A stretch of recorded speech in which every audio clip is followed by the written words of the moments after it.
بسم اللہ الرحمن الرحیم۔ السلام علیکم ورحمۃ اللہ وبرکاتہ۔ نبی کریم صلی اللہ علیہ وآلہ وسلم نے ارشاد فرمایا، میری امت کے تمام لوگوں کے گناہ اللہ تعالی بخش دے گے، سوائے ان لوگوں کے جو گناہ کر کے لوگوں کو فخر سے بتائے کہ ہم نے یہ گناہ کیا ہے۔ آپ صلی اللہ علیہ وآلہ وسلم نے فرمایا، اگر جھک جانے یعنی عاجزی اختیار کرنے سے تمہاری عزت گھٹ جائے تو قیامت کے دن مجھ سے لے لینا۔ پوچھا گیا کہ جنت کتنی دور ہے؟ آپ صلی اللہ علیہ وآلہ وسلم نے فرمایا، جنت 2 قدم پر ہے، پہلا قدم نفس پر رکھ دو، دوسرا قدم جنت میں ہوگا۔ رسول اللہ صلی اللہ علیہ وآلہ وسلم نے فرمایا، بے شک اللہ تعالی کے 99 یعنی 1 کم 100 نام ہے، جس نے وہ سارے یاد کر لیے وہ جنت میں داخل ہوگا۔ رسول اللہ صلی اللہ علیہ وآلہ وسلم نے فرمایا، دنوں میں افضل ترین جمعے کا دن ہے، لہٰذا تم مجھ پر کثرت سے درود بھیجا کرو، کیونکہ تمہارا یہ درود مجھ پر پیش کیا جاتا ہے۔ جس بندے نے لا الہ الا اللہ صرف اللہ تعالی کی رضامندی حاصل کرنے کے لیے کہا، قیامت کے دن اس پر جہنم کی آگ حرام ہوگی۔ رسول اللہ صلی اللہ علیہ وآلہ وسلم نے فرمایا، کیا میں تمہیں جہنمی لوگوں کے بارے میں نہ بتاؤں؟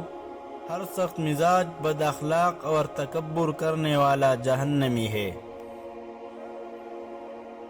رسول اللہ صلی اللہ علیہ وآلہ وسلم نے فرمایا، ہمارے اور کافروں کے درمیان فرق نماز ہے، جس نے نماز چھوڑ دی اس نے کفر کی۔ مسلمان اور کفر و شرک کے درمیان فرق نماز ہے۔ رسول اللہ صلی اللہ علیہ وآلہ وسلم نے فرمایا، جب تم میں سے کوئی شخص کو جمائی لے تو اس کو اپنا ہاتھ منہ پر رکھ لینا چاہیے، کیونکہ کھلے منہ میں شیطان داخل ہو جاتا ہے۔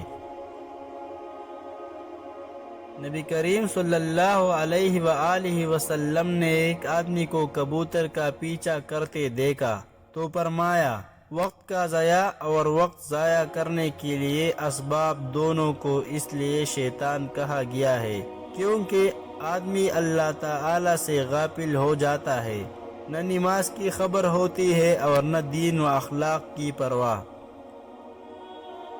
رسول اللہ صلی اللہ علیہ وآلہ وسلم نے فرمایا کہ امام لوگوں کو نماز پڑھاتے ہیں، بس اگر امام نے ٹھیک نماز پڑھائی تو اس کا ثواب تمہیں ملے گا، اور اگر غلطی کی تو بھی تمہارا نماز کا ثواب تم کو ملے گا اور غلطی کا وبال ان پر رہے گا۔